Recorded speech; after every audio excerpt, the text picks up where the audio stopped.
I knew to expect, because I had seen you, you'd spoken to all of us on it before, right? So I Mhm. knew that you, as a facilitator, had a command of the information.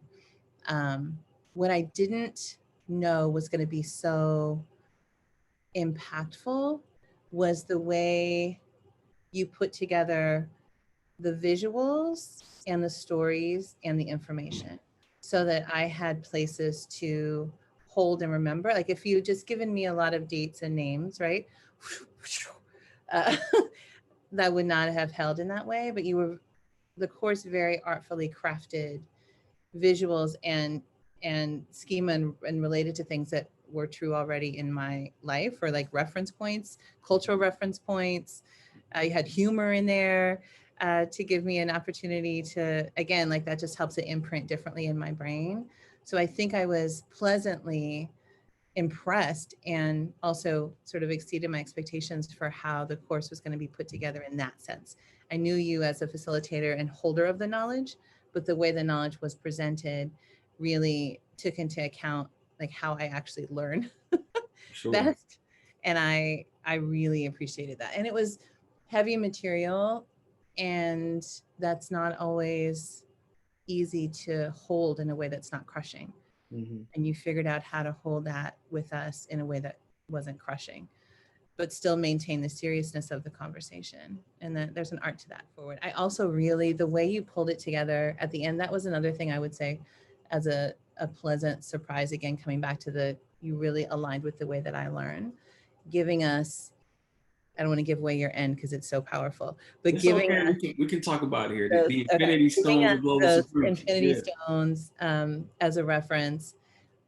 Many people have come back to that concept of like where the different places hit there. The when you talked about our resource, right, and like gathering resource as a family, I can't tell you how many people I've talked to about like, yes, we got to gather our resource. Like, how are we going to do that as a family? Like, what are we going to, like that? It really gave some action Mhm. items, right, that were very empowering. And again, that's the juxtaposition of this information. Like, depending upon how that information is given, it can be crushing or it can be empowering, but you have to, what I've seen sometimes happen is in the interest of being empowering, people will sort of skirt the hard parts.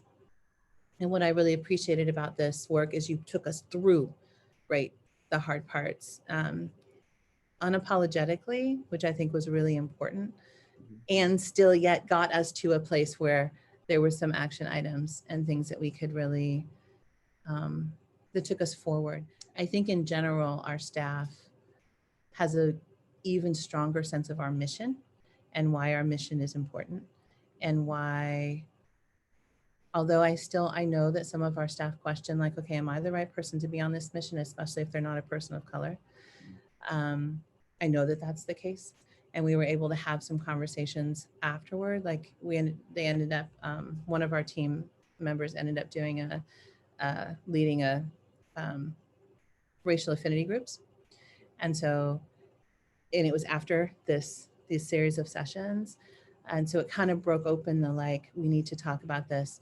And that was one of the things that was said, and it was because the work is so important, right, because this is our history. People were able to talk to each other and sort of pump each other up is not the right word, remind each other why it is so important that white people are on this journey, right, and that yes, it is going to be uncomfortable, and that's the point, and it's okay. They were able to kind of support that entry into continuing these conversations and continuing to be uncomfortable, because this is your story. This is not someone else's story. This is your story. And your course made that really, really clear Mhm. for all of us.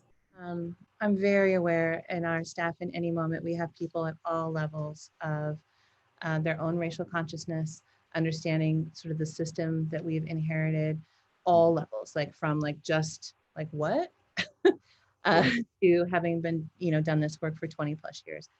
Every single person got something out of this. There isn't a better time, right, than right now.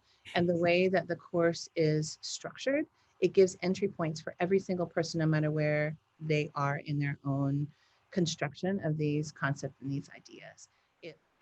It it links in a way, as I was saying before, it links in a way that it doesn't shy away from the heavy,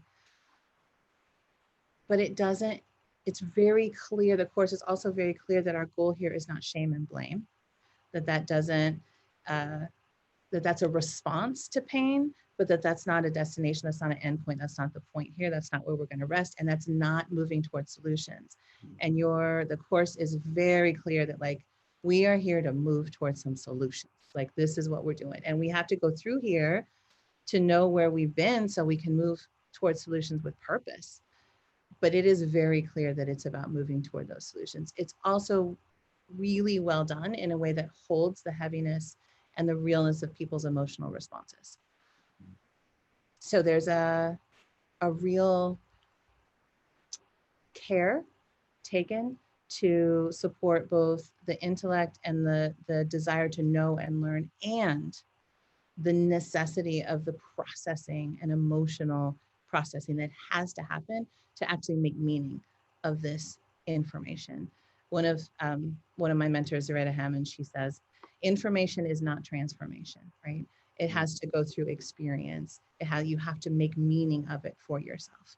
And this course gives the opportunity to do that with what really could be in different hands, a bunch of facts and figures, right? A bunch of like, okay, this law happened and then this thing happened. And then it could be, that's information.